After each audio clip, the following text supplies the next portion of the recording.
महाराज जी, पहली बार किन्नर समाज इस सनातन धर्म से जुड़ा है। महाराज जी, मैं जो कार्य कर रही हूँ उसमें मुझे ताकत और प्रेरणा प्रदान करें। हाँ, भगवान की बहुत कृपा है। हम सब प्रभु के बच्चे हैं। चाहे स्त्री शरीर हो, पुरुष शरीर हो, कोई भी शरीर हो, हम सब प्रभु के हैं। कोई कमी नहीं, किसी में कोई कमी नहीं। शरीरों के विभाग से हमारे आत्मा का विभाग कभी नहीं होता। जो एक चींटी में आत्मा है वही हम में है, और वही भगवान शंकर में है। इतना भी अंतर नहीं होता। शरीर विभाग अलग अलग है, शरीरों की रचना अलग अलग है, पर हम सब प्रभु के बच्चे हैं। जरूर भगवान की कृपा का आश्रय लेकर के बहुत अच्छा है, बहुत अच्छा है। जिससे आपके सहयोग से बहुत से जो अपने हृदय में कमजोर हो चुके हैं उन लोगों को बल मिलेगा। जैसे समाज में उनको अपने प्रति लगता है कि मैं कमजोर हूं, ये उनका बल आपसे जागृत होगा, ये उनका विषाद हटेगा। नहीं, मैं कमजोर नहीं हूं, मैं भी भगवान को प्राप्त कर सकता हूं, मैं भी समाज में पूज बन सकता हूं।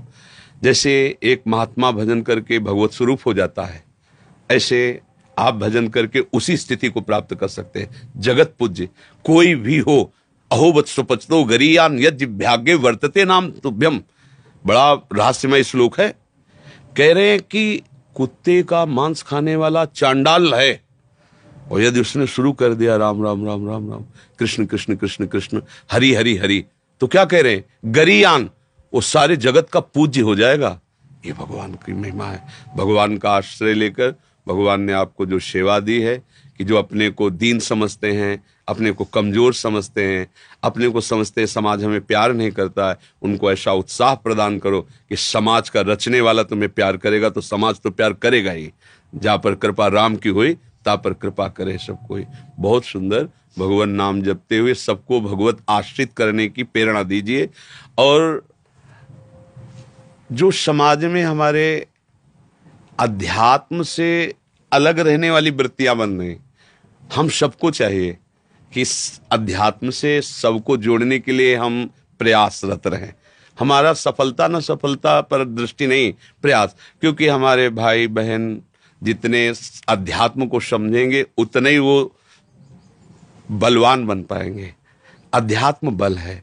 छोटे छोटे बच्चे अध्यात्म से शून्य हैं, तो फिर वो ऐसी क्रियाओं में, ऐसे आचरणों में जहाँ खुद परेशान हो रहे हैं।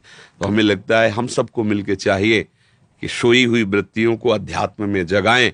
कोई भी हो, कोई भी हो, सबका अधिकार है। हम सब भगवान के बच्चे, सबको भगवान की शरण में जाना है, सबको भगवत प्राप्ति करने का अधिकार है। भगवान ने इसीलिए छूट दी है, ये देह इसीलिए दी कि हमारी प्राप्ति कर लो।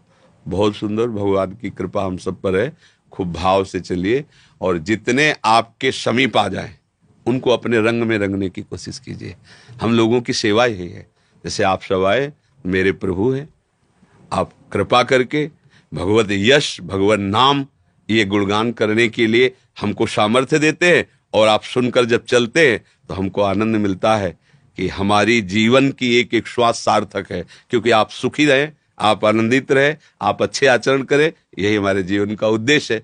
तो हम सबका यही उद्देश्य है। कोई भी, चाहे स्त्री शरीरधारी हो, चाहे पुरुष शरीरधारी हो, कोई शरीरधारी हो, शरीरों से अंतर नहीं है। हम सब निरंतर परमात्मा से जुड़े हुए हैं, और हम सबकी एक ही सामर्थ्य है। अगर आप अपने स्वरूप में आ जाइए तो जो स्वरूप भगवान शंकर का वही आपका स्वरूप है, वही हमारा स्वरूप, अंतर नहीं। अगर आप भक्ति के रंग में रंगे तो जो मीरा जी की भक्ति वही हमारी भक्ति, वही आपकी भक्ति। क्योंकि जितनी भी स्थितियां हैं भगवान ने हमारे लिए ही तो रची ना। भगवान को किसी स्थिति की थोड़ी जरूरत है। वो तो कर्तुम अकर्तुम अन्यथा कर्तुम सर्व समर्थ है। हम जीवों के लिए, हम शरीरधारियों के लिए स्थिति है। खूब मंगल में प्रभु का नाम गुणगान कीजिए, दूसरों को करवाइए, और जो हृदय में निर्बलता धारण किए उनको भगवत बल दीजिए, अध्यात्म बल दीजिए। ये भगवान की सेवा विशुद्ध सेवा होगी। क्योंकि भगवान इन्हीं सबके मंदिर में विराजमान है, हृदय मंदिर में विराजमान है।